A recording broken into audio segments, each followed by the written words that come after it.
Well, welcome to the first part of what every service pro should know about people.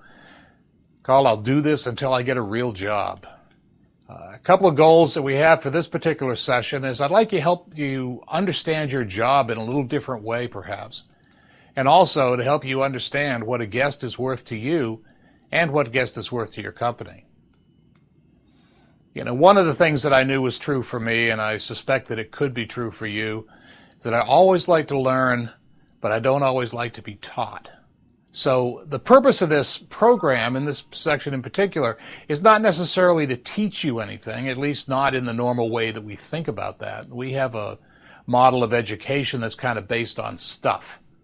You know, I'm the teacher and I know the stuff, and you're a bunch of dummies because you don't know the stuff, so I'm going to tell you all about the stuff, and you write down the stuff, then we have a quiz, and if you spit back enough stuff, you get a good grade, call it educated.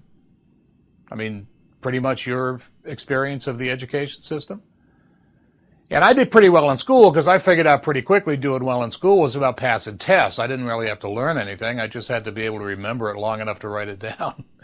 And actually, I got good at two things in college. One was passing tests. The other was drinking beer. And I couldn't find anybody who'd pay me to do either one when I graduated. But I don't want to knock the stuff. I mean, it's better to know it than to not know it. Knowledge is a lot more powerful than ignorance. But did you ever have a course that you took, and maybe one that you even got a good grade in, that you don't remember a thing about anymore? And that's the problem with knowledge. You only have it as long as you remember it. I want to work a little more in the direction of understanding, because if you understand it, you've got it forever. So let's take a look at this idea of one phrase that I hear a lot of people use in this industry. I'm going to do this till I get a real job. So why are we in this business in the first place? Well, certainly one of the things is that it meets the needs of the moment. I mean, you do what you do. You make money doing that. It puts food on the table, gas in the car. It pays the rent. And that's what real jobs do. That's exactly what real jobs do. But there's other things that you learn in this industry that I think are also incredibly important, and maybe you hadn't thought about those before. One thing that you're learning is how to deal with the public. I mean, you're out there face to face. It's happening live. Deal with it. And that is an incredible skill to have no matter where you go and no matter what you do. I've seen surveys that say that the number one fear in the country, ahead of death, interestingly enough, is public speaking. Standing up in front of people that you don't know and doing your thing. And you do it every day. And your ability to do that, to think on your feet and deal with people, is going to be incredibly valuable. If you think about it, you really get to establish your own income level. I mean, you have essentially a small restaurant to run, 4 tables, 5 tables, whatever your station is. And depending on how well you run that little 4 to 5 table restaurant is going to determine how much money you make.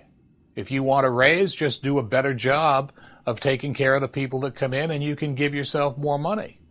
You work for a corporation, somebody else determines how much you're worth. You learn a lot about service, and I would suggest to you that every business ultimately is a service business. There's a lot of folks that are rating the restaurant industry for talent because they know the people who come out of our business know what it's like to take care of people. And that's an amazing skill to develop. You've got a lot of flexibility of schedule. I mean, it's very easy in this business to arrange your work life and your private life to work together. When you work in a more corporate setting, you work the hours that they tell you to work. Here, if you need a day off, you can usually arrange that. So it's a lot easier to live the kind of lifestyle that you want dealing in our industry. What other things come to mind? You may even want to pause here for a moment and take a look at this and discuss a little bit. What other skills do you learn while you're working in this business that are past just the mechanics of the job? Well, one that comes to mind to me is that you really learn how to balance a lot of different tasks at the same time. There's a lot of things going on. You have 4 or 5 tables. They're all in various stages of the meal, and knowing where they are, what you have to do next, and just dealing with that dance is an incredible skill to have. You learn a lot about reading people and reading the table and being able to know where folks are very quickly and very accurately. You learn how to take charge of your life. It is your business, it is your call, and you can do as well or as poorly as you want to. And I think as much as anything that you're learning how to be great at whatever it is that you happen to be doing. And right now, this happens to be it. I'm not saying you're going to be here for the rest of your life. But while you're here, do it the very, very best that you can. And when you leave here to take that real job and take the pay cut that'll probably go along with it, because there's not a lot of jobs that pay you as well for the amount of time you put in as our industry does. When you go and get that real job, do that the very, very best that you can too. This isn't who you are. This is what you're doing for a living right now. How you do it is a statement about who you are. And go out there and have some fun. This is a business about having a good time. People come to restaurants expecting to have a good time. And if you're having fun, it's a lot easier for them to have fun. I mean, when you look at what most other people are doing for a living, it is so deadly boring. I mean, what a wonderful, wonderful place to be in the restaurant business. Well, let's talk a little bit about the restaurant business, and let's take a look at why people lose business, why they lose customers. 68% of the reason that people don't come back is what they perceive as bad attitude on the part of the staff. 14% because they have a complaint that wasn't handled well. 9% because somebody gives them a better price. 9% because of the competition, or they move, or they die. And I mean, hey, if they die, that's an excuse. Unless they die in the restaurant. I always hated that. But the point of it is 82% of the reason that people don't come back is squarely in your hands.